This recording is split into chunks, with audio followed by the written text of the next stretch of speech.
But what about TikTok? I mean, that is political warfare very clearly, and Trump has shown an interest in keeping that alive.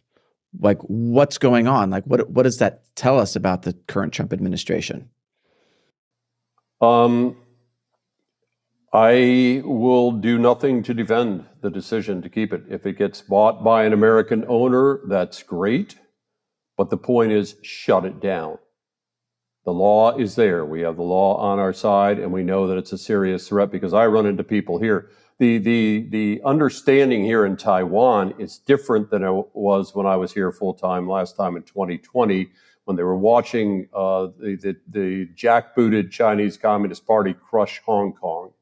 And they had a much better understanding. The college students that I talked to had a much better understanding of the threat because things were turning around in terms of public education here. And the then Tsai administration was taking great steps, just like the Lai administration is attempting to take great steps now. But they took great steps to educate the people of Taiwan. But I'm seeing now students who are telling me that they get a lot of their information off of TikTok here in Taiwan, which is the first real, target on China's hit parade. They're going to take this first, then they'll reach out and take the Senkakus. Then they've circumnavigated Australia, saying that historically Australia is China's. So, it's all foreseeable, the regional hegemony, the annexations that will take place, and the global hegemony. We have people here who are learning what the world situation is from TikTok. So I'm in violent agreement with you, Matt. Something has to be done, and I'm not supporting the Trump administration on this. Trump administration has to crack down hard. Well, so what do you think the impact of that report has been? Because certainly there is a big gap between a congressional report and that filtering out to the American public.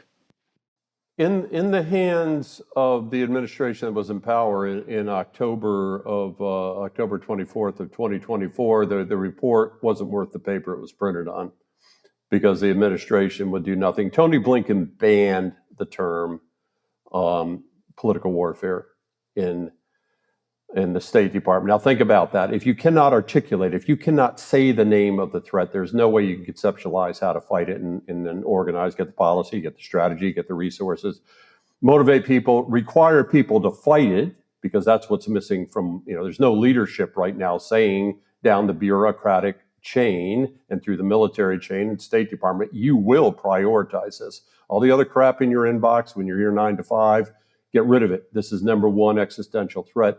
Get in the fight or get a job flipping burgers in the Golden Arches. But that would never have happened under the Biden administration because, again, key indicator, Blinken sends in his senior person is the head of the China House. And he doesn't even know what political warfare is. I had a bit of input on those letters that were sent out to 25 different agencies, Department of Defense, Department of Congress, Department of State, CIA, NSC. And the first paragraph defines political warfare. And this clown that they send in doesn't even bother to read the letter. And he's going in to give a briefing to members of Congress, and he doesn't know what he's talking about. And that's how cavalier the last administration was. So right now, that report, I think, is in good hands because now you have a good cabinet and you have a president and a vice president who are focused on China as the number one threat. How soon before President Trump decides that his economic levers are not the only levers he thinks he's going to be able to use to change, and to stop China's expansionism? I don't know. Will it be a year? Will it be a month? Good minds I've talked to think give him a year. I'm hopeful it won't take that long, but right now he's focused on the economic levers and the tariffs and the other things that he thinks are going to win because he's a businessman and that worked for him before. But he's really got to expand the fight across that, again, combined arms, multi-domain battlefield on which the People's Republic of China is waging war against us, or we're going to lose. Do you know why Blinken banned the term political warfare? I've been told that no, I don't, other than willful ignorance. And he never got out of his academic, we're sort of in this college freshman debating society. We're going to call our focus to compete. And again, that word, you should just grate your teeth when you hear compete. It's war, ladies and gentlemen. It is not competition. Competition's a pickup basketball game in a cul-de-sac somewhere, but we are in a war. They're at war with us. So I can't defend Tony Blinken. All I can say that he and Sullivan usually were used as mops whenever they met with Wang Yi or whoever the leading CCP or minister who was sent over here to mop the floor with them in Alaska and every other meeting. They had no backbone, they had no vision, they had no credibility, and so what came out of them was mush. But I did get it from two very high level sources, one of whom was in the China House. We're banned. One guy he was removed from the Schultz Center for using it. He no longer was allowed to teach there because he actually said the term and he angered the people at the Schultz Center. So no, there's no defense for it. It's just willful blindness, and who knows? I don't have much faith in any of the people in the last administration, but I do know that all of them, despite the fact they lost their security clearances shortly after President Trump became president, they still are going right back into the business of facilitating business, many of them for communist China with America and bring Americans to communist China. So I don't have much trust in their judgment. What would your advice be for the Trump administration to actually combat Chinese political warfare? Make a decision, President Trump. No more cutting slack for TikTok. Okay, that's tactical.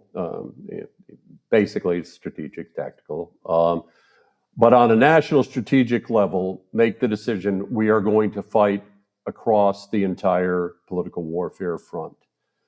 We will do what President Truman did. We will do what President Reagan did, and every other president intervening up until Clinton comes in and reaps the benefit of the fall of the Soviet Union, and then we do away with all of our capabilities to actually wage and understand what political warfare is. We did away with the USIA.